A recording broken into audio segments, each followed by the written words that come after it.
ஒரு சின்ன கிராமத்துல இனிப்பு கடை ஒண்ணு இருக்கு. அந்த கடைய நடத்திட்டு வர்றவருக்கு கடைக்கு பக்கத்துல விளையாண்டுட்டு இருக்கிற அந்த தெரு சின்ன பசங்களை கண்டாலே பிடிக்காது. ஆனா ஏதாவது வேலை இருந்தா மட்டும் அவங்கள கூப்பிட்டு இத செய்யுங்க, நான் இனிப்பு பலகாரம் உங்களுக்கு கொடுக்கறேன்னு சொல்லுவாரு. பலகாரத்துக்கு ஆசைப்பட்டு வேலை செய்யற சின்ன பசங்களுக்கு ஏதாவது பழைய நாளான இனிப்பு கொஞ்சமா கொடுத்து ஏமாத்துவாரு.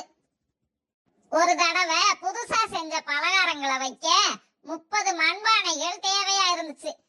பானை கடையில இருந்து இவரோட கடைக்கு எடுத்துட்டு வர ஆட்கள் வேண்டி இருந்துச்சு. அப்ப அங்க விளையாண்டுட்டு இருந்த பசங்களை கூப்பிட்டு இந்த பானையில எல்லாம் என்னோட கடையில கொண்டு வந்து கொடுங்க, உங்க எல்லாருக்கும் நிறைய இனிப்புகளை கொடுக்கறேன்னு சொல்றாரு.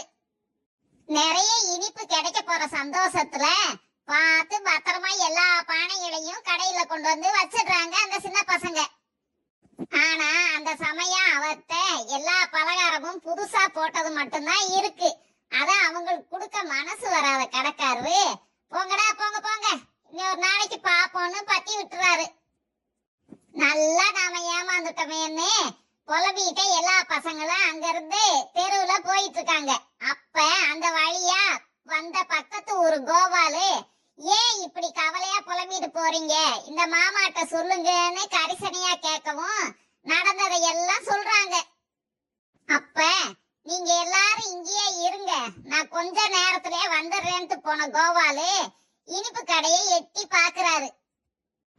அவரு எப்பவுமே மத்தியான நேரத்துல கொஞ்ச நேரம் நல்லா தூங்கி ஓய்வு எடுப்பாரு.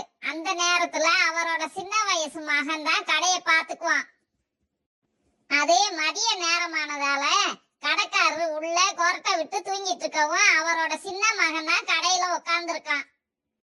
உடனே கோபாலு உள்ள போய் பாத்திரத்துல இருக்கிற இனிப்பை எடுத்து சாப்பிட ஆரம்பிக்கவும் அந்த பையன் காசு கொடுக்காம எதுவும் தொடக்கூடாதுன்னு கத்துறான்.